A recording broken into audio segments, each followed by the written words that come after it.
안녕하세요, 선희님, 천식님. 네. 8년 전 결혼 후 명절에 처음으로 시댁에 갔을 때 오늘의 주인공 큰 도련님을 만나게 됐는데요. 주차하고 가겠다며 먼저 올라가라는 남편의 말에 혼자 시댁에 들어갔어요. 저를 보겠다고 모이신 친척 어르신들과 사촌들, 시할아버지, 시할머님과 인사를 하고 있는데 저 멀리 벽에 기댄 한 사람이 보였어요. 혼자 왔어요?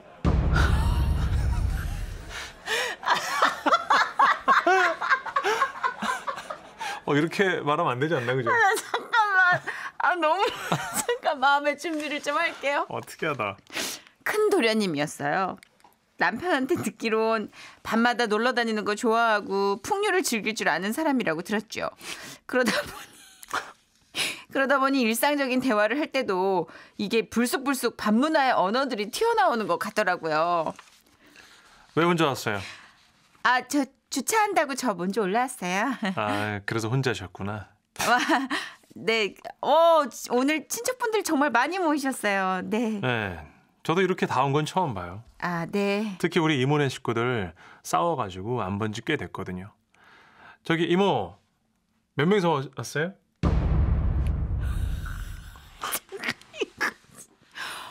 네, 진짜 어떻게 이게 말이 이렇게 헌팅 멘트가 붙은 거구나, 입에.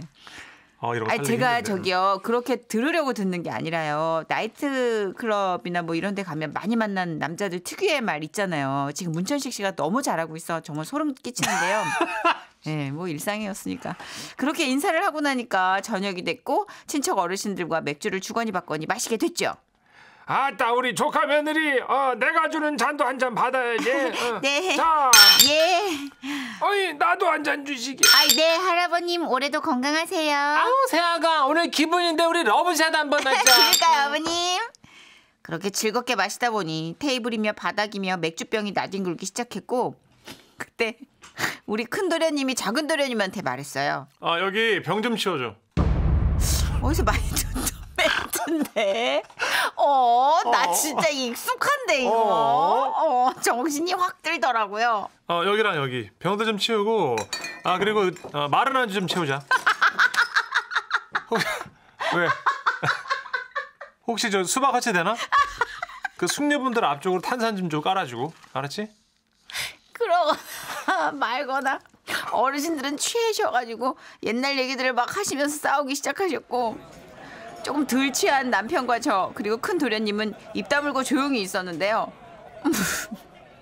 큰 도련님이 우리 부부한테 그러더라고요. 자꾸 싸우셔 그래. 여기 너무 시끄러운데 나가실래요? 형 어때? 근처에 진짜 죽이는 맛집 있거든? 우리끼리 나가자.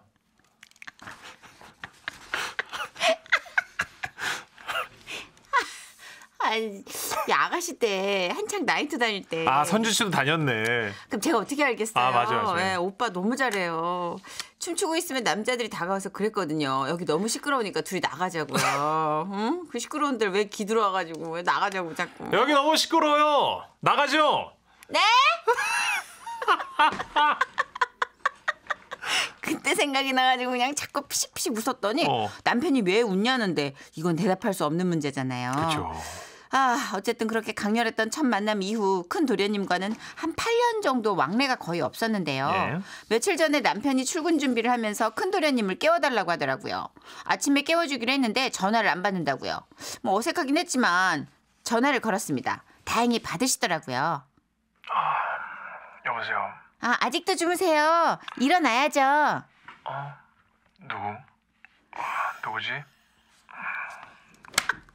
좀 끙끙거리는 거 너무 싫다. 저 호흡. 설마 내 번호를 저장 안 한 건가 싶어서 여쭤봤죠. 설마 저 모르세요? 헌팅 포차. 야, 너 내 번호 언제 가져갔냐? 그쯤에서 제가 나는 형수다 얘기를 했어야 했는데 네. 야 이게 살짝 어떻게 놀리고 싶어진 마음이 들더라고요. 난 뭐 번호가 늘 저장돼 있죠. 근데 내 번호 없구나? 진짜 서운하다. 아니, 내가 번호 저장 안 했나? 야, 미안하다. 근데 아직 술이 덜 깬 거? 술 별로 안 세네. 야, 무슨 소리야. 나는 자고 일어나면 바로 깨. 나 술 깨는 약 좀 사가지고 갈까?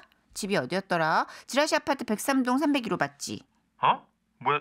잠깐만, 103동은 그거 어떻게 누구야? 야, 너 우리 집 어떻게 아냐? 내 주소는 안 가르쳐 주는데 보통. 야, 너 당신 누구야? 뭐야? 내 집 주소를 알려줬을 리가 없는데 누구야? 난리 났어요. 도련님은 깜짝 놀라가지고 누구세요? 뭐 존댓말 반말 섞어가면서 횡설수설하기 시작했어요. 아, 왜 대답이 없어요? 저기 죄송하지만 누구세요? 너무 서운하다. 나 같이 사는 여자잖아. 예? 아, 저한테 왜 이러세요? 같이 사는 여자. 당신 형이랑. 아, 깜짝이야. 아, 형수. 아, 왜 이래요? 그동안 서로가 서로를 너무 어렵게만 생각했는데 이 사건 이후로 한 방에 친해지게 됐습니다. 시댁 갈 때마다 전 이렇게 인사해요. 형수님 왔어요? 네, 헌팅포차 왔습니다. 아, 왜 그래, 형수 또.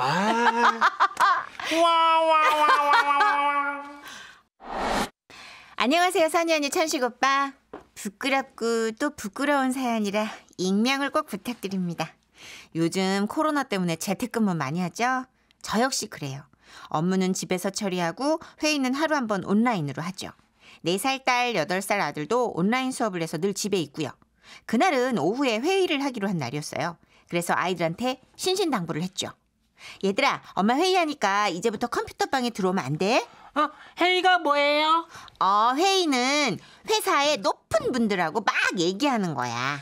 높은 분들이 뭔데? 그러니까 높은 분들은 이놈 하는 분들. 무서워요? 그렇지. 일 안 하면 이놈 하니까 무섭지. 그러니까 저 시계 바늘이 지금 3회 있죠? 예. 이게 4회 갈 때까지 컴퓨터방에 들어오면 안 돼. 알았지? 응. 아이 착하다. 그냥 문을 잠그면 되지 않나? 라고 생각하시겠지만 아이가 어리다 보니요. 지들끼리 있다가 잠겨버릴까 봐 저희는 방문에 잠금 장치를 다 빼버렸거든요. 그래서 이렇게 각별히 얘기를 해놓지 않으면 특히 4살 딸아이는 어떤 행동을 할지 몰라 여러 번 강조를 거듭하고 회의를 시작했습니다. 예. 자, 일단 우리 회사의 새해 목표에 대해서 각자 얘기를 해봅시다. 업무적인 건 나중에 얘기하고 사원 간의 관계부터 얘기할까? 김대리, 어떻게 생각해? 네. 저는 작년 우리 회사의 목표였던 배려하는 문화가 조금은 미비했다고 봅니다. 솔직히 배려라는 것 자체가 좀 개인적이고 추상적이어서 이걸 다시 새해 목표로 가져오는 게 의미가 있지 않을까, 의미가 있을까 싶습니다. 배려가 새해 목표로 의미가 없다라. 오케이.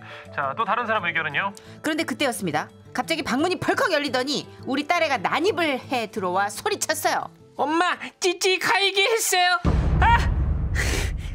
너무 놀라서 애 손을 봤는데 손에 들린 거 브라자!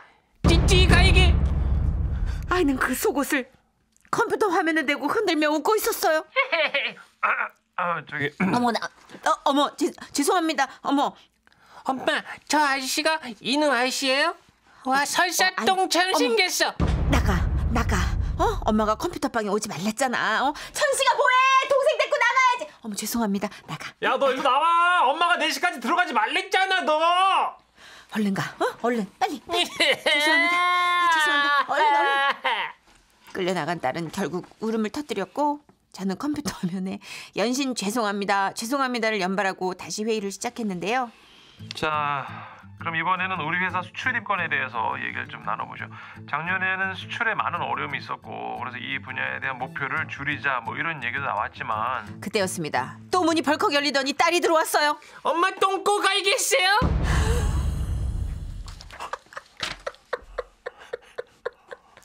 이거 아이가 들어올린 것은 저의 팬티. 컴퓨터 화면에 대고 그 팬티를 흔들기 시작했어요. 이야. 너 오빠 어딨어? 야, 문천식! 동생 4시까지 들어오지 못하게 하라고 그랬잖아! 짜증나. 지금 4시 넘었어요. 회의가 왜 이렇게 긴 건데? 그리고 엄마 월급도 쥐꼬리만큼 준다면서. 아니 그게 얘 내가 언제 그랬어? 맨날 너 입 안 다물어? 그만두라면서 그만두지도 않고. 저기 죄송합니다. 이게 잘못. 김정희 씨. 네? 음소거를 하세요, 김대리. 죄송합니다. 정말 죄송합니다. 그래서 저는 제 쪽 마이크는 꺼서 소리가 안 들리게 하는 음소거를 해놓고 조마조마한 마음으로 다른 사람의 의견을 듣고 있었어요. 아이고. 그런데 바로 그때 이번에는 거실에서 딸애가 소리를 지르며 우는 소리가 들렸습니다. 지 오빠랑 싸우는지 우당탕하는 소리도 들리고 진짜 갑자기 화가 머리끝까지 올라오더라고요. 그래서 제 쪽 마이크도 꺼놨겠다. 고개를 돌려 거실 향해 불같이 화를 내기 시작했습니다. 야! 니들 진짜 엄마 회의 끝나면 가만 안 둬! 왜 싸우는데 왜? 문철씨! 너 또 너튜브 보면서 동생이랑 싸우지? 아니야! 영상 보지 마! 동생을 보라고! 엄마가 돈을 벌어야 니들 장난감을 사줄 거냐? 엄마는 뭐 이 아저씨들이랑 회의하고 싶은 줄 알아? 이 니들 장난감 사달라고 졸랐으면 협조를 해야 될 거 아니냐고! 그리고 그렇게 소리 지르면서 우는 거 누가 가르쳤어? 누가 가르쳤냐고! 버르장머리 없이 떼쓰면서 울지 말지! 아주 그냥 지 아빠 닮아가지고 말이 안 들어 그냥! 그렇게 한참 쏟아붓고 고개를 다시 컴퓨터 화면으로 돌렸는데 정말 거짓말 안 보태고 화면에 뜬 4명이 모두 입을 벌리고 놀란 표정으로 저를 바라보고 있었어요. 그 무거운 침묵 속에 먼저 입을 뗀 건 팀장님이셨죠. 팀장님의 충격적인 말. 김대리, 마이크 안 꺼졌어.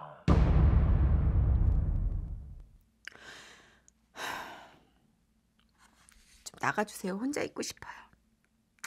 알고 보니까 제가 이걸 더블 클릭을 해가지고 음소거가 이게 해제가 돼가지고 근데 그거보다 더 충격적인 말은요.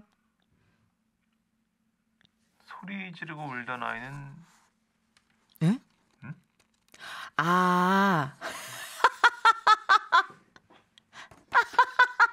김대리가 화난 건 알겠는데 소리 지르고 울던 애는 내 딸이에요. 애가 우는 소리는 팀장님 화면에서 나오는 소리였어요. 순간 등에서 식은땀이 쭉 흐르며 야, 내가 미쳤었구나. 내가 돌았어. 자책하기 시작했습니다. 팀장님 딸의 우는 소리 듣고 당연히 내 애들이 떠들고 우는 그런 줄 거라 알고 김정희 씨가 또 화를 냈어. 왜냐면 그 전에 이렇게 했으니까 계속. 어떡할 거야. 제가 아무 말도 못하고 멍하니 있자 우리 팀의 이대리가 분위기를 수습한다고 입을 떼더라고요. 대박인데요.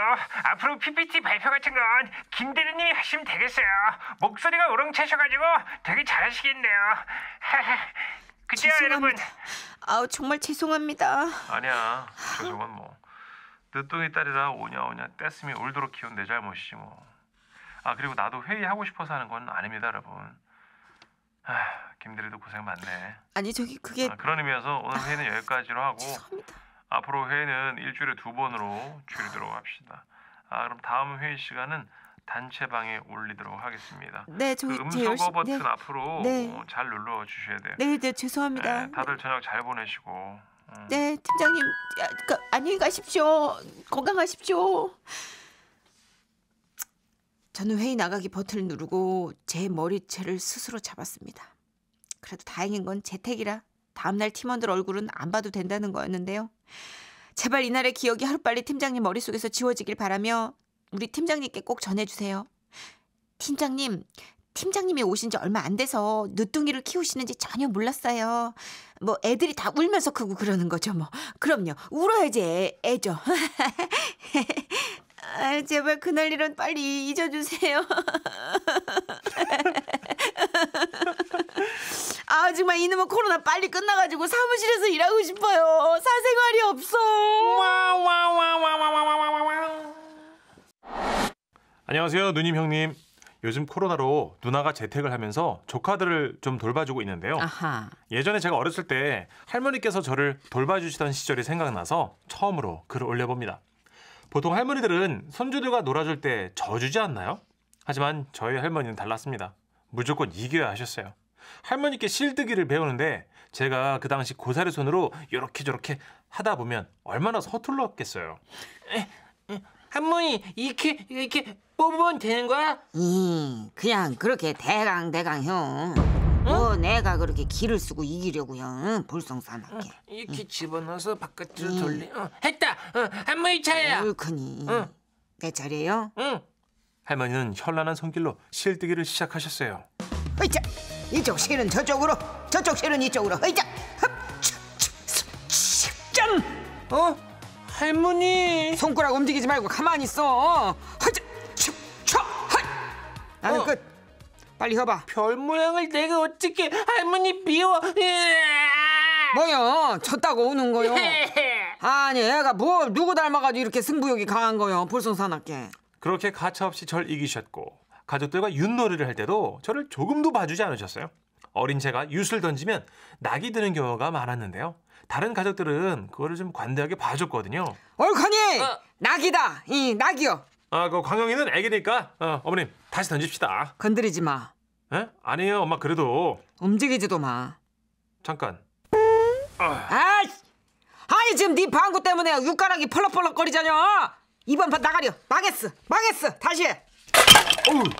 방구가 어떻게 육가락을 움직일 수 있을지 모르겠지만 어쨌든 할머니께서 이기실 때까지 아무도 움직이지 못하고 화장실도 못 가고 밤새도록 윷을 던졌던 기억이 납니다. 그런 제가 고등학생이 됐고 할머니 댁에 또 한번 갔었는데요. 당시 최고의 프로그램이었던 공포의 꿍꿍따를 하자고 했어요.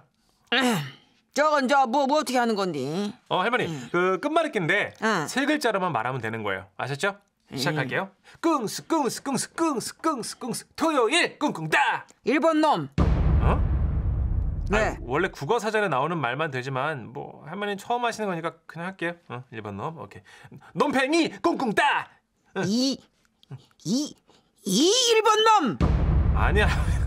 아니 일이 아니고 이로 시작하는 말이죠. 야 사람마다 발음이 다른데 네가 뭘 알아? 아유 알았어요. 응? 그러면 이 1번 놈 놈팽이 꿍꿍따. 이 새끼야. 할머니 까가 어딨어요? 아이 진짜. 대강 뭐 웃자고 하는 거 죽다고 덤벼. 까가 어딨어 할머니. 얘가 누굴 닮아가지고 승부욕이 이렇게 있어. 볼썽사납게. 그렇게 끝나지 않을 것만 같은 끝말잇기에서 드디어 할머니께서 태백산을 얘기하셨는데요. 그 당시 아시죠? 쿵쿵따에서는 태백산, 산기슭, 슬꼼발. 네, 그걸로 이어지는 공격 방법이 있었잖아요. 당연히 할머니께서는 슬꼼발을 모르실 테니 제가 이기는 건 시간 문제였습니다. 태백산 쿵쿵따. 산기슭, 꿀꿍따. 아유 가만 있어 봐봐. 잠깐 이런 스글놈. 에? 하면 쓱을. 뭐? 네 애비도 잘 알고 있는 말이오. 그때 저는 깨달았습니다. 우리 할머니는 이길 수 없는 존재라는 걸요. 옳거니. 그날 이후로 입시를 하느라고 2년간 할머니 댁에 못 갔는데 어느 날 전화가 왔어요. 할미요. 할머니 나 고3이라 잘 못 갔어요. 잘 계시죠? 아픈 곳은 없으시고요? 할미 하나도 안 아프고 네. 저거 옆집 할매 있지. 그 손녀가 간호학과 갔는데 이제 공짜로 링거를 맞는다면서 그렇게 자랑을 한다. 우와 그 할머니 좋으시겠다. 너는 의대를 가기 바란다. 예? 할미 끊는다. 할머니 여보세요? 아니 여러분 수능 며칠 앞두고 갑자기 어떻게 의대를 갑니까? 진짜. 시간 나면 의대 갈래? 이거 아니야? 그러니까. 거의. 그래도 제가 늘 가고 싶었던 임상병리과에 우와. 가게 됐는데요. 합격 후에 할머니께 말씀드렸더니 옆집 할머니 집으로 달려가서 철문을 박차고 들어가신 거죠. 우리 손주가 말이야. 서울 있는데 대학을 갔어. 아 그래요? 그래 서울 있는 대학. 나중에 네가 의사 그래서 일하는 거 맞지? 그렇게 서울, 대학, 의사 이것만 크게 말씀하시고는 저를 데리고 나오셨는데요. 제가 옆집 할머니께서 그러다가 서울대학 의사로 알면 어쩌냐고 했더니 틀린 말은 아니잖아. 하시면서 만족스러운 얼굴로 집에 들어가셨습니다. 나중에 들어보니까요. 옆집 할머니랑은 비슷한 시기에 결혼을 하셔서 누가 더 애를 많이 낳는다 경쟁하셨다고 하더라고요. 대박. 물론 저희 할머니께서 이기셨죠. 승부욕이 강하신 저희 할머니는 올해로 90이 되시는데요. 코로나 따위도 지지 않고 건강하게 우리 곁에 계셨으면 좋겠습니다. 할머니 사랑합니다. 안녕하세요. 정선의 문천식 씨. 안녕하세요. 예, 두 분의 환상적인 진행에 언제나 즐겁게 듣고 있습니다. 어잉? 특히 그 감사해요. 정선혜 씨 동물 소리, 이야, 이 감탄이 절로 나오지요. 잠깐만요. 이거요. 불안한데? 슬쩍 깔아주시네요. 작가가 우리 내 아버님께서. 눈을 못 마주치고 있어요 지금. 저는요 그 유명한 58년 개띠입니다. 예, 지금부터 들려드릴 사연도 50년이나 되는 오래전 얘기인데요. 여기가 대도시 부산인데도 너무 오래된 얘기라서 마치 시골에서나 있을 법한 사건으로 여겨지네요. 그러니까 때는 제가 초등학교를 갓 나와서 중학교 올라갔을 때입니다. 저는 버스를 타고 다녀야 했죠. 당시 버스비가 이제 5원. 큰일 났다. 잠깐. 야, 이거 지금 무슨 얘기일까요? 저는 그 돈으로 사탕을 사고 대신 1시간 남짓한 거리를 걷고 있었습니다. 그러다가 부산 범일동에 있는 조방이라는 광장을 기웃거리고 있었는데 웬 약장사 아저씨 한 분이 약을 선전하고 있더라고요. 그리고 그 옆에는 원숭이가 있었어요. 와, 신기하대요. 자, 이거였구나. 자, 우리 정선희 씨 큐.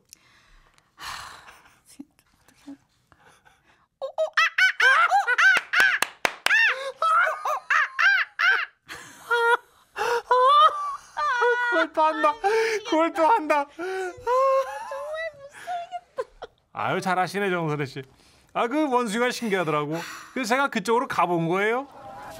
책에서만 보던 원숭이를 그 어린 나이에 실물로 보니까 참 못생겼더라고. 그 원숭이를 데려온 약장사 아저씨께는 열심히 약선전을 하고 계셨어요. 야, 나님은 날마다 오는 약이 아닙니다. 일단 한번 마주들봐. 허리, 어깨, 팔, 무릎, 팔 안 듣는 데가 없는 약. 자, 한마디로 만병통치. 일단 한번 마셔보이소. 그런데 뭐 그렇게 약선전을 해도 사람들이 어디 믿나요? 어느덧 사람들은 하나둘 자리를 뜨기 시작했고 약장사 아저씨께서는 마음이 급해진 것 같았습니다. 그래서 그런가 갑자기 이렇게 말씀을 하셨어요. 잠깐 갈 때 가더라도 마술소는 보고가 있어. 마술이란 말에 당시 사람들은 웅성대기 시작했고 멀리 있는 사람들까지 모여들었죠. 60년대가 그렇잖아요, 그죠? 그러자 약장사 아저씨께서는 저를 보고 말씀하셨어요. 야야, 니 나 좀 도와줄 수 있나? 저예? 아야, 그 니가 나 도와주면 내가 공책 주구만. 우와, 공책이요? 참말이지? 자, 여러분, 여기 있는 아가 이 통에 들어가면야 고마 원숭이가 되어가 나옵니다. 우와! 약장사 아저씨가 가리킨 곳에는 커다란 통이 하나 놓여 있었는데요. 크기가 제법 컸던 걸로 기억합니다. 엉성한 판자로 만든 괴짝 같은 통 한쪽에는 뚜껑이 있어 커다란 열쇠를 채우게 되어 있었죠. 그 위에는 원숭이가 아까부터 앉아 있었는데, 그러니까 약장사 아저씨 말은 제가 그 통으로 들어가면 또 한 마리의 원숭이가 되어 제가 나온다는 거였습니다. 자, 학생 들어가자. 여길래? 지가 그러면 진짜 원숭이 되는 겁니까? 니 잠깐 귀 좀. 약장사 아저씨는 저에게 설명해 주셨어요. 꼬마 니 잘 들으래. 예. 이 통에 들어갔다가 내가 사람들 시선을 약에 쏠리게 한 뒤에 통을 요래요래 톡톡 쳐줄게. 그러면 네가 문을 열고 몰래 저쪽 뒤로 빠져나가 보면 되는 기라. 억수로 쉽지. 약장사 아저씨의 눈빛이 얼마나 진지했던지 마치 오늘 장사의 성패가 저에게 달린 것 같았죠. 그래서 저는 진짜 열심히 해보려고 했어요. 일단 통 안으로 들어갔습니다. 그런데 들어가 보니 놀랍게도 그 안에는 또 한 마리의 원숭이가 있었어요.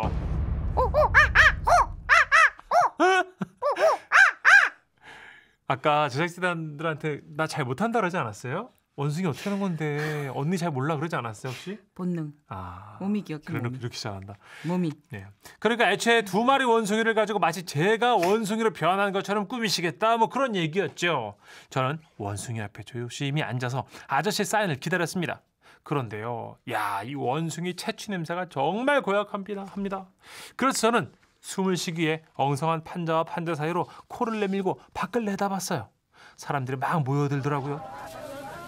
흥분되대요. 저는 정신을 바짝 차리고 약장사 아저씨가 통을 치기만 기다리고 있었는데 그때 갑자기 누가 제 뒤통수를 빡 치는 겁니다. 돌아보니까요, 원숭이가 씩 웃고 있어요. 야, 너 웃어? 열이 받대요. 그래도 처음엔 참았어요. 한번 노려보고 다시 판자와 판자 사이로 밖을 보고 있는데 누군가 뒤통수를 또 팍 칩니다. 진짜. 너? 그랬어요. 원숭이가 자꾸 제 뒤통수를 치고 있었습니다. 저는 너무 화가 났어요. 그래도 원숭이를 참아 때릴 수는 없으니까 저는 털을 좀 잡아당겼습니다. 진짜 너무하네 지금. 이거 예. 원숭이 소리 몇 번 나오게 하는 거야. 그러자 원숭이가 저를 또 쳤어요. 지가 먼저 때려놓고 아주 웃기더라고요 얘가. 그때였습니다. 약장사 아저씨가 약속한 사인대로 통을 툭툭 치더라고요. 그래서 제가 뛰어나가려고 통 문을 열렸는데 이놈의 원숭이가 문에서 안 비켜주는 겁니다. 야 비켜. 막 비키라고 좀. 아이 좀 뭐하는데? 아 진짜 못 비키나? 아 비키라고. 아이 저나 공책 받아야 된다. 비키라고. 아이 비키.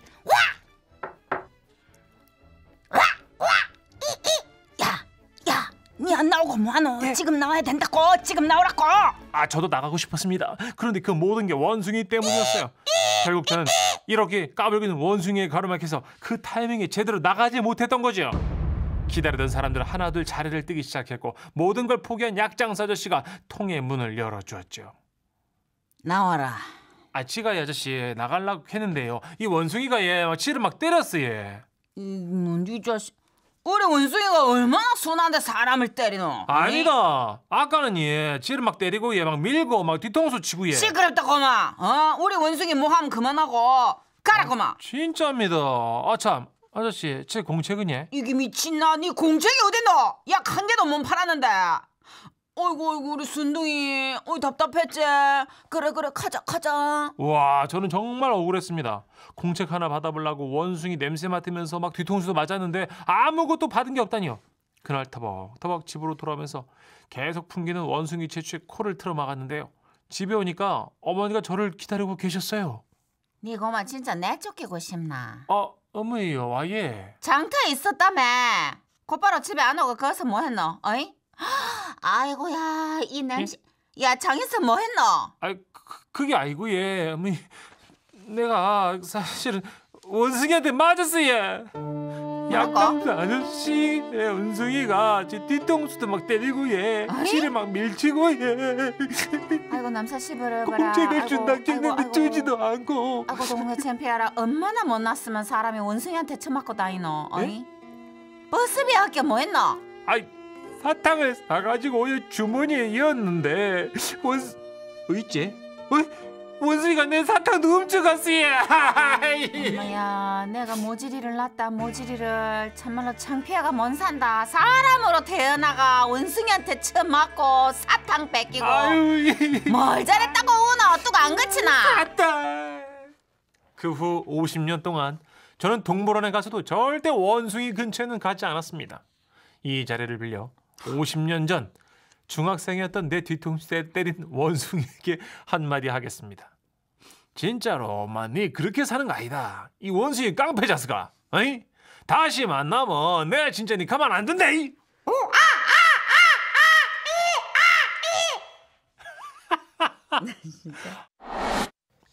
안녕하세요 두 분. 네. 이 사연은 꼭 익명으로 부탁드려요.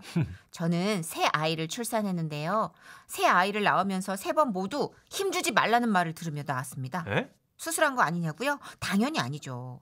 지금부터 그 사연을 말씀드려볼까 해요. 첫 아이를 출산할 때였어요. 아무래도 처음이다 보니 예정일이 지나도록 진통이 안 왔고 바로 양수가 터지는 바람에 병원에서 유도분만제를 투여했습니다. 아무래도 첫 출산이시니까 시간이 좀 걸리실게요. 저기 혹시요 얼마나 걸릴까요? 지금이 오전 10시니까 한 밤 10시 정도 생각하실게요. 그러고 2시간쯤 지났을까요? 중간에 진행 상황을 보겠다며 간호사님이 찾아왔는데요.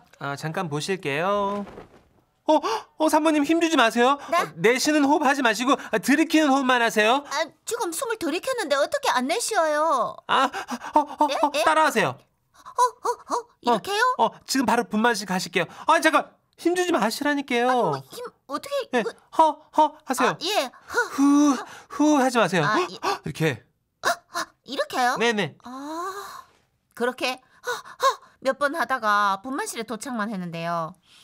의사 선생님이 이제 힘을 주라고 하는 거예요. 그래서 힘을 줬어요. 와우.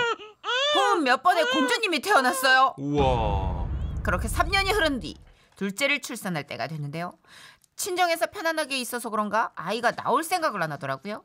그래서 친정엄마랑 이모들이랑 고스톱을 치기 시작했죠. 밤부터 치기 시작한 고스톱은 결국 아침이 되어서야 끝이 났는데요. 아기가 못 먹어도 고라는 소리에 반응했는지 그제서야 진통이 오기 시작했고 병원을 갔죠. 분만을 앞둔 산모들이 가득 누워있는 방에 저도 들어갔어요. 여기 누워서 기다리시다가 때가 되면 불러드릴게요. 그때 분만실에서는 다른 산모가 아이를 낳고 있었습니다. 사모님 힘주세요. 힘. 자, 배에 힘을 주셔야 돼요. 아, 목이 아니고 배. 저기 산모님 힘을 주셔야 한다고요. 배. 옆에서 듣는데 제 배에도 힘이 들어가는 거예요. 그때 살짝 진통이 왔거든요. 배가 아프네. 이상하다. 그럴 리가 없는데. 지금 아프세요? 나 저기 좀 아프네요. 잠깐만 확인할게요. 어머, 애기 머리가 나오고 있네요. 네? 당황한 간호사는 아기 머리를 밀며 외쳤습니다. 선생님 물을게. 잠시만요. 힘주지 말고 계세요, 산모님. 자, 여기 이동 침대 빨리. 그렇게 전 또 들어오자마자 분만실로 향했는데요. 자, 힘주지 마시고. 자, 거의 다 왔습니다. 예, 분만실 들어가기만 하면 됩니다. 예. 얼마나 남았어요? 빨리 도착해 주세요. 저게 제 느낌상으로는 어깨가 나온 것 같거든요. 다 왔어요. 자, 분만대로 산모님 이동시켜 주세요. 그렇게 분만대의 한쪽 다리를 걸치는 순간 어휴. 아들의 우렁찬 울음소리가 병원에 퍼졌어요. 그렇게 또 세월이 흘러 둘째가 돌이 지났고 하나를 더 낳아야 하나 고민하다가 고민하는 와중에 셋째를 가지게 됐습니다. 와, 셋째의 출산일이 다가오자 새로운 두려움이 생겼어요. 혹시나 병원 가기도 전에 나오면 어떡하나 싶더라고요. 그래서 미리 예정일에 맞춰 병원에 입원했는데요. 이미 병원에 소문이 자자했는지 레지던트와 인턴들이 와가지고 대토론을 벌이고 있었습니다. 이분이 3.7kg 아기를 낳으면서 힘주지 말라는 얘기를 들으셨던 바로 그분이야. 그러면 이번 아기는 3.2kg 정도 예상하는데 어떨까요? 너무 불안하군. 아기가 더 작다는 얘긴데 그럼 순식간에 끝날 수도 있겠어. 그러다가 갑자기 레지던트가 인턴에게 말했습니다. 지금이다. 산모님 진통 오시나요? 아니요, 아직은 때가 안 된 것 같은데요. 이 산모 이동시켜. 예? 벌써? 예? 역시 전문가는 전문가더라고요. 그렇게 순식간에 또 아기를 낳았어요. 야, 딱히 진통도 없죠? 네. 야, 이분은 진짜 축복받은 분이다. 병실로 갔더니 구인실에 있던 사람들이 다 입을 다물질 못한 거예요. 심지어 저희 남편은 여보, 내 잠깐 손 씻고 왔는데 네 검사 받고 왔더나. 아기는 뭐라카드네? 언제 나오는데? 아기를 낳고 왔는데. 뭐랄까? 이게 무슨 일이고? 나 손 씻고 오는 동안 알을 낳았다고? 예, 그렇게 저는 셋째까지 낳고 그 산부인과에서 주는 우수 산모상 받았어요. 저는 진짜 특이한 케이스지만요. 입원실에서 보면 한 명 한 명 새로운 생명이 태어나기까지 진짜 다른 산모들은 고생이 많더라고요. 지금도 열심히 아기를 낳고 있을 대한민국의 모든 산모들 화이팅! 화이팅! 안녕하세요. 저 선인우님, 천식영님. 안녕하세요. 깜짝이야. 생각보다 많이 떨리네요. 네, 제가 총각 시절부터 선희 누나 찐 팬이라서요. 어머. 예, 진짜 옛날부터 너무 좋아했는데 엄청 떨립니다. 누나 사랑해요. 진짜 설렌다. 우리 기련호 씨 어디 불편하신가? 예. 잠깐만요. 아니 설렌다는 사람한테 어디 불편하나요? 하긴 마음이 불편한 거지. 너무 설레서. 그게 아니고 좋은 연예인이 많은데 왜? 좋은 연예인이 많으면 난 나쁜 연예인이냐? 난 진짜 잠깐만. 저 죄송한데 제가 타임. 아니 좋은 연예인이 많으면 난 나쁜 천부백군 같이 갈려요? 그럼 뭐 어떻게? 아니 어디서 지금 애매한 연예인이 지금 나쁜 연예인 좋은 애매한 연예인 게 낫죠. 나쁜 거보단. 뭐라고요? 자 넘어가죠. 타임. 나 이 사연 진짜 혼자 읽을게요. 제가. 참고로 천식영님은 라디오 들으면서 저 혼자 정이 너무 많이 들었습니다. 미운정. 예. 그건 그렇고 웃음 편지 본론으로 들어가기 전에 저는 중고 거래 장터 일명 그 홍당무 마켓을 엄청나게 활용하는 유저입니다. 뭐 인기 많아요. 네네. 가끔씩 집안 물건 팔아서 아내가 좋아하는 치킨과 족발을 시켜 먹곤 했는데요. 요즘은 비대면으로 하지만 한참 거래가 활발했던 때의 일을 상기시켜 보려고요. 하루는 집안의 물건들을 이것저것 온라인 장터에 올려놨는데요. 누가 제 코털 깎기를 문의했더라고요. 그거 사용감 있나요? 거의 없다고 보시면 됩니다. 아무래도 코 속으로 들어가는 거라 알코올 솜으로 깨끗이 소독해놨습니다. 사진이랑 똑같나요? 혹시 손 크기랑 비교해서 사진 보내주실 수 있나요? 있나요? 나요? 아이고 참 어디서 많이 듣던 말투다 싶었거든요. 남자분인 것 같은데 참 애교가 많네. 생각하면 계속 답을 해드렸죠. 마지막으로 질문 하나 더 해도 되나요? 코털 절삭했을 때 그 잘려나간 코털 단면이 날카롭나요? 코 속에 있어서 제가 단면까지 보진 못했습니다. 잘못 잘리면 아플 것 같은데 일단 제가 사는 걸로 하정. 소름 끼치게 마음에 들었으면 좋겠네요. 소름 끼치게 마음에 들었으면 좋겠네요. 이 말은 대학생 때 소개팅으로 만난 연상의 누나가 소름. 자주 쓰던 말투였거든요. 혹시 네, 모르죠. 하여튼 근데 제 예상은 하여튼 그 누나 이름이 그 김은영이었고요. 김은영. 네네, 제가 엄청 좋아해서 밤에 막 버스 타고 밤에. 대전에서 성남까지 가서 얼굴 보고 막 다시 와. 밤차 타고 내려오고 밤에 밤차. 예, 옛날에 결혼 전에 총각 때 와. 그랬던 누나거든요. 그 누나가 쓰는 말투가 어미에다가 뭐 했나요? 이런 말투를 썼었어요. 근데 그 누나를 중고거래 장터에서 만나게 되다니요. 그것도 코털깎이를 팔다가 저희 집 주변에서 만나서 판매를 하기로 하고 설마 하며 은영이 누나를 기다려봤습니다. 대박. 10년이 지난 지금 그때 그 누나 그 모습 그대로 와, 저 멀리서 진짜 은영이 누나가 걸어오는 게 아니겠어요? 진짜 이런 경우도 있나? 그러니까요. 저는 집 앞이라서 슬리퍼에 파자마에 떡진 머리를 하고 있었고 코로나 전이니까 이제 마스크도 안 쓰고 좀 부끄러워서 모르겠다 그대로 도망을 갔어요. 저 5분 정도 늦을 것 같습니다. 천천히 오세요. 그래서 집에 뛰어들어가 모자를 깊게 눌러쓰고 방안 도구를 둘러서 저 이제 완전 모르게 얼굴까지 가리고요. 다시 나가려는데 제 눈에 띈 것이 있었습니다. 현관문 옆에 쌓였던 사과즙. 은영 누나에게 줄 사과즙을 챙겼습니다. 늦어서 죄송합니다. 여기 별건 아니고요. 이거 사과즙. 예. 사과 참 좋아하는데 감사해요. 여기 찾으신 제품이고요. 근데 코털깎이 사는 거 맞으시죠? 네, 맞아요. 실례지만 본인이 쓰시나요? 네, 제가 쓸 거예요. 제가요 요즘 검은 콩을 많이 먹어서 그런가 이상하게 코털이 굵고 길게 나오더라고요. 가끔 밖으로 튀어나와서 바람이 불 때마다 인중을 간지럽혀요. 아니야. 아니야. 은영이 나는 코털이 인중을 간지럽히는 그런 사람이 아니야. 머리가 번쩍했습니다. 그리고 가만히 있으면 좋겠는 은영이 누나가 또 말했어요. 저 근데 현금을 안 가져왔는데 계좌이체 되나요?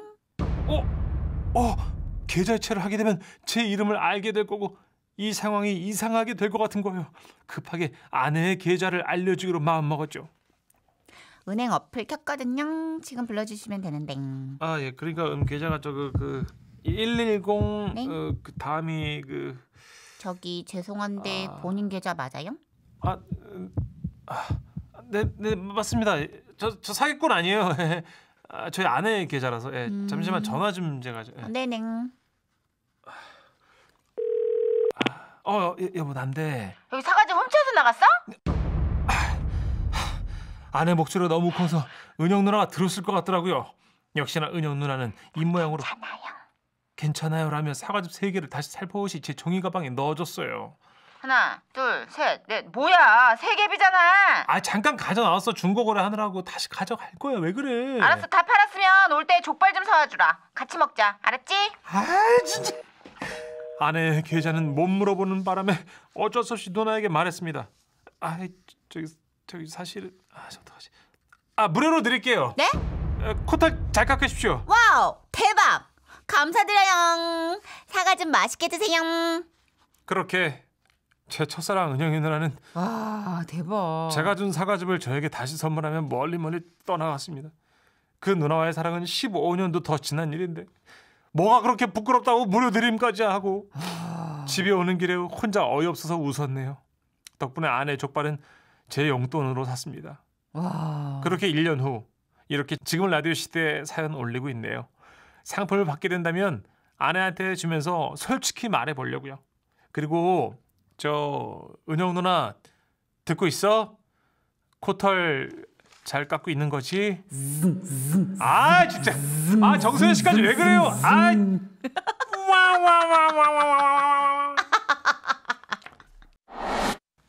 정선혜 씨, 문천 씨 안녕하세요. 안녕하세요. 저는 인천에서 이제 평범한 일상을 살고 있는 가장 되겠습니다. 그런데 최근에 평범하지 않은 일을 겪게 돼서 이렇게 사연을 남기게 됐네요. 지금 생각해봐도 뭔가에 좀 홀린 듯 그 사건에 끼어들게 되지 않았나 싶습니다. 그러니까 때는 바람이 몹시 불던 어느 날 저는 여느 때처럼 평범하게 퇴근을 하고 늘 제가 세우는 아파트 주차장 자리에 주차를 했죠. 그런데 주차를 하고 보니 옆차에 실내등이 켜져 있더라고. 누구 차인지는 몰라도 야 저러다가 배터리 방전되는데 싶어서 앞유리에 있는 번호로 문자를 보냈습니다. 그 실내등이 켜져 있습니다. 배터리 방전될까 봐 제가 알려드립니다. 그리고 집에 들어와 저녁을 먹고 있는데 전화가 왔어요. 네, 여보세요. 안녕하세요. 그 실내등이 켜져 있다는 문자 보고 연락드립니다. 네네, 제가 보냈습니다. 그 차는 요즘 남편이 쓰고 있어요. 예. 제가 남편한테 연락할게요. 알려주셔서 정말 감사합니다. 아이고, 아닙니다. 이 이웃끼리 당연히 할 수 있는 일이죠. 그러면 사모님은 댁에 안 계신가 봐요. 빨리 끄면 좋겠는데. 네? 그쪽에서는 잠시 말이 없더군요. 그러더니 이렇게 말을 이었습니다. 저 집에 있는데요. 그래요? 잠시만요. 저희 남편은 서울에 약속 있어서 차 가지고 간댔는데 거기 서울에 있는 상가 아닌가요?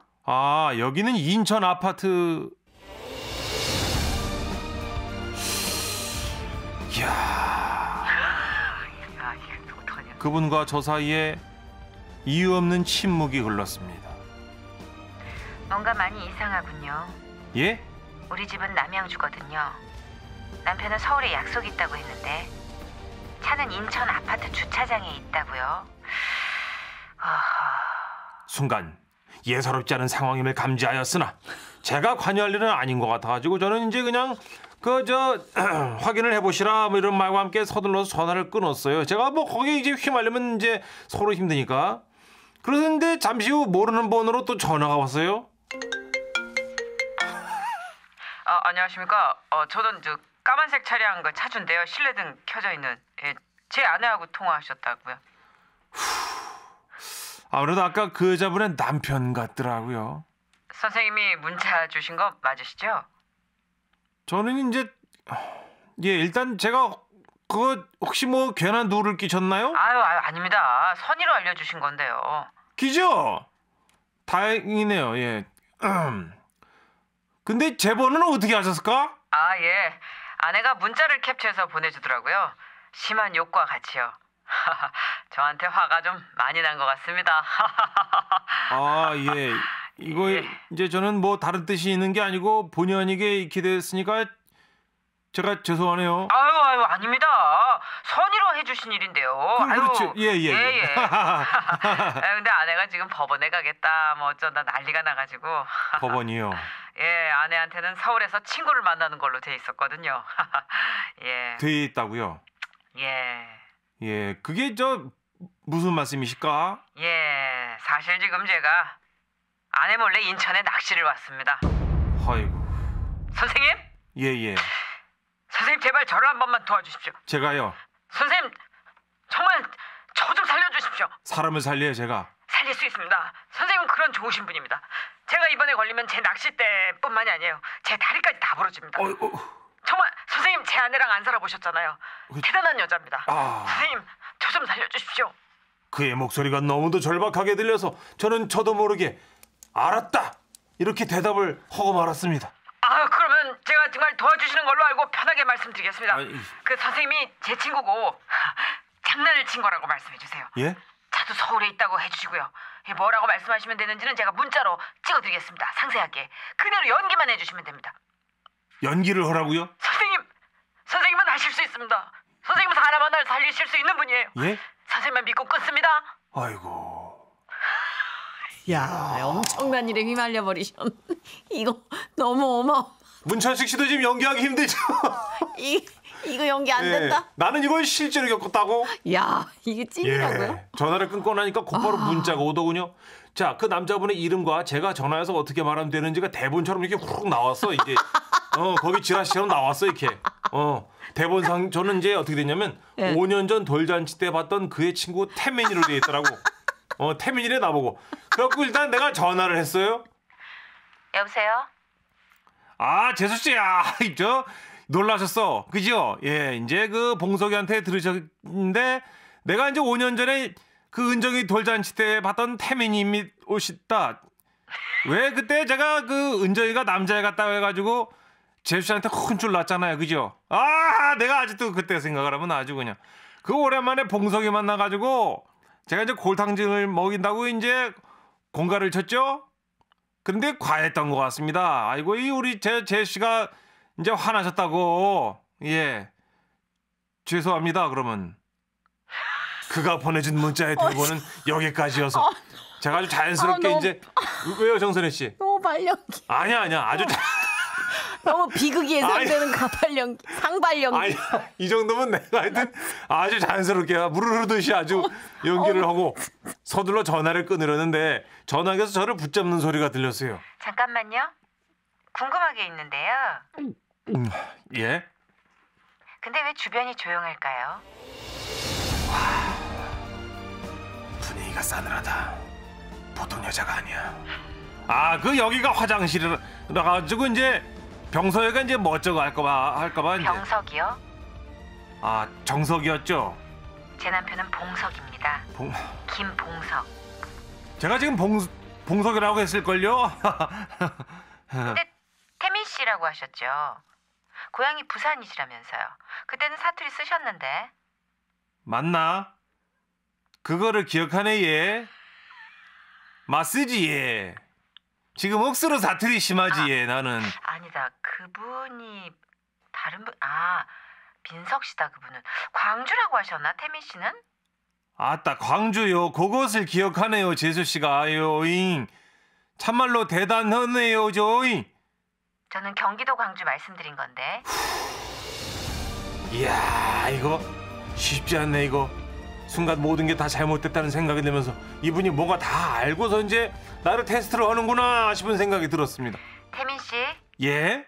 아까 제가 톡 프로필 사진을 봤어요. 예? 그새 우리 태민 씨 얼굴이 많이 상하셨네요. 아, 예. 제가 이제 그 고생을 많이 해가지고. 몇 년생이세요? 저는 72년생 쥐띠죠. 아, 그러세요.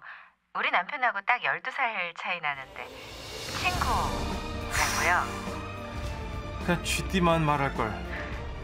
제가 어릴 때는 이제 그 재수씨도 아시다시피 이제 20살까지는요 술 한잔 하면 다 야자 하고 그랬어요. 예, 제 친구하고 우리 이제 큰아버지하고도 이제 절친이고 이제. 고생하셨습니다. 예?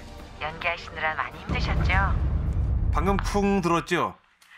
제 심장 소리예요. 야, 내 그 조심스럽게 물었지.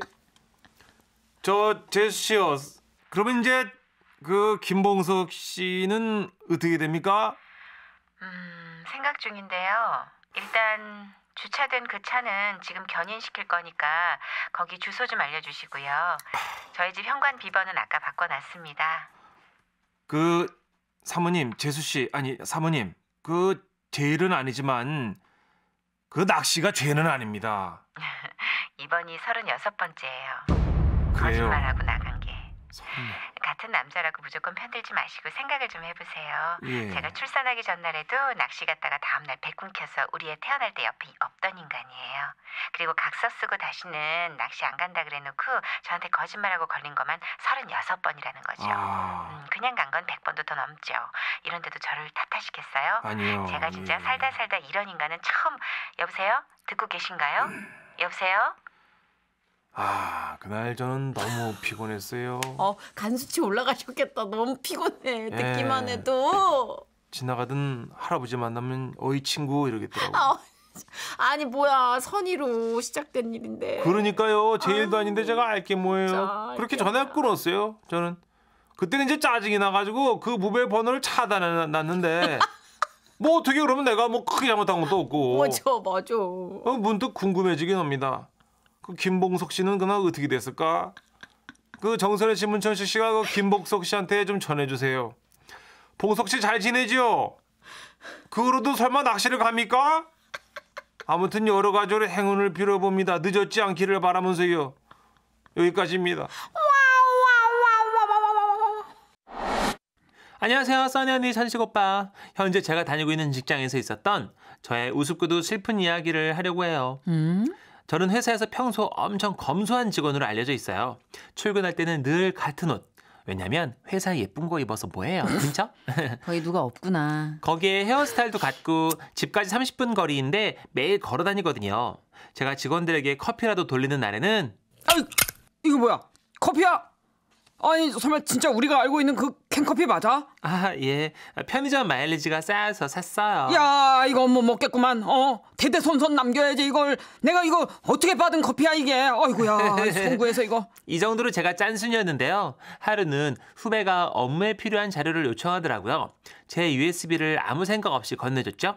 그리고 외근을 다녀왔더니 난리가 난 거예요. 어머, 저기 천사 선배님 오셨다. 네? 야 진짜 돈 모아서 뭐하나 했었는데 야 진짜. 무슨 일이야, 자기야? 진짜 날개 없는 천사. 제가 USB에서 다 봤어요. 선배님 존경합니다. 아니 언제부터 그렇게 기부를 하셨대요? 이게 무슨 말이지 싶어 놀라 USB를 열었고 많은 파일들 중에 4억 기부 영수증이라는 파일을 발견했어요. 사실 4억은 우리 남편 이름이에요. What? 놀랬죠? 성이 사시고요. 이름이 억이에요. 진짜요? 그럼 제가 뻥치겠어요? 그렇지. 연말 정상 때문에 받아놓은 거거든요. 저는 그렇게 갑자기 4억을 무려 4억을 기부한 여자가 된 거예요. 남편은 지금 개명 준비 중입니다. 부모님께서 이름을 처음 지어줬을 땐 그 시대에 4억이면 대재벌이었는데 물론 지금도 4억 큰돈이지만 화폐 가치의 하락과 인플레이션을 생각 못하신 것 같아요. 4조 4천억으로 바꿀까 봐요. 저의 남편보다 고급스러운 이름 있으신가요? 여기 있어요. 네네. 고급진 이름. 그 선희 씨, 천식 씨, 제가 얼마 전에 기분 전환 좀 하려고 회사 근처 네일샵을 예약했거든요. 그 네일샵도 디자이너 선생님이랑 합의라는 게 있어요. 그래서 잘 맞는 사람이 있습니다. 예. 그 지난번에 해주셨던 쌤이 너무 좋아가지고 다시 예약을 하게 된 거예요. 어서 오세요. 네, 여기로 앉으세요. 네. 저기 근데 혹시 그 쌤 안 계시나요? 네. 저기 혹시 그 어느 쌤 말씀하시는 거예요? 제가 성함이 진짜 기억이 안 나는데 그 단발머리 쌤인데. 저희 다 단발이에요. 야, 그렇구나. 네. 얘 어떡하지? 그냥 다른 선생님한테 받아도 되지만 나는 정말 그 선생님한테 꼭 네일을 받고 싶었어요. 그래서 제가 다시 물어봤죠.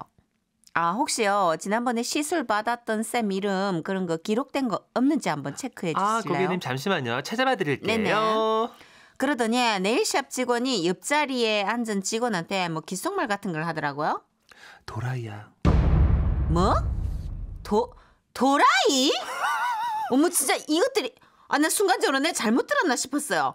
그 도라이란 얘기를 전해들은 그 직원이 또 옆 직원한테 도라이래. 와 나 진짜 이것들 내가 다 그냥 화가 너무 나고 나 진짜 황당하고 심장이 이거 당해보면 알아요. 막 벌렁벌렁해요. 오. 와 진짜 도라이니까. 저기요. 진짜 정말 듣자 하니까 지금 내가 지금 너무 황당한데 말씀이 너무 지나치신 거 아니에요? 언제 봤다고 그런 말을 하시는 거예요? 네, 손님? 아니 다른 쌤 문의한 게 도라이 소리를 들을 정도로 내가 뭐 잘못한 거예요? 그게 아니고요. 저희 원장쌤 성함이 도라희세요. 도씨 성이시고요. 라자 히자 합쳐서 도라희. 도라이래요. 그게 도라희 원장님인 거죠? 그 와서 이름 써지 명함을 보여주시는데 나 진짜 너무 창피하고 너무 부끄럽잖아요. 왜 진짜요? 예, 이거 사실이지. 그럼 내가 뭐 거짓을 쓰겠어요. 나 너무 정말 부끄러워서 안 하고 나올 뻔했네. 원장님은 또 이런 이름이 너무 많았다면서 그저 흔한 이름이 부럽다고 하시더라고요. 도라히 원장님 오해 푸세요. 알겠습니다. 흔한 이름이 부럽다고요? 진짜 사람 너무너무 흔한 사람들은 그렇게 생각 안 할걸요? 저희 집은 아버지께서 형제가 많으신데요. 저희 아버지가 첫째, 밑으로 3명의 작은 아버지, 그리고 고모가 4분 계십니다. 근데 어릴 적 제가 정말로 놀랐던 일이 있습니다. 명절에 가족들이 모였는데요. 둘째, 셋째 삼촌은 결혼을 했고 넷째 삼촌께서 결혼할 거라고 애인을 데리고 왔었죠. 저 왔습니다. 뒤에 제 여자친구도 왔거든요. 그때 정말 놀라운 일이 벌어졌어요. 영수가! 네? 누가 나 찾았어요? 왜? 뭐 때문에 불렀어? 왜 불러요? 또 뭐 시킬라 그러지? 잠깐만 있어봐. 이게 네 명이 다? 막내 삼촌이 여자친구를 부른다며 영수가! 하고 하자 와. 큰 방에서 둘째 작은 어머니가, 작은 방에서 셋째 작은 어머니가, 화장실에서 고모네 큰딸 사촌 누나가 나온 거예요. 그제서야 알았습니다. 작은 어머니들의 이름이 성씨만 다르고 모두 영숙이었고 잠깐 잊고 지낸 사촌 누나도 영숙 누나였다는 걸요. 그날 이후로 4명의 영숙 씨들은 똘똘 뭉쳤어요. 누구를 부르든 이름만 불렀다면 영수가! 네. 누구 하나 공격을 당했다 하면 아 정말 내가 영숙이 때문에 못 살아. 내가 뭐? 승냥이 때 마냥 다 같이 달려들었어요. 무튼 올해도 건강하시고 행복하십시오. 영숙 숙모님들 그리고 영숙 누나 아니 전국의 영숙 씨들. 네. 와와.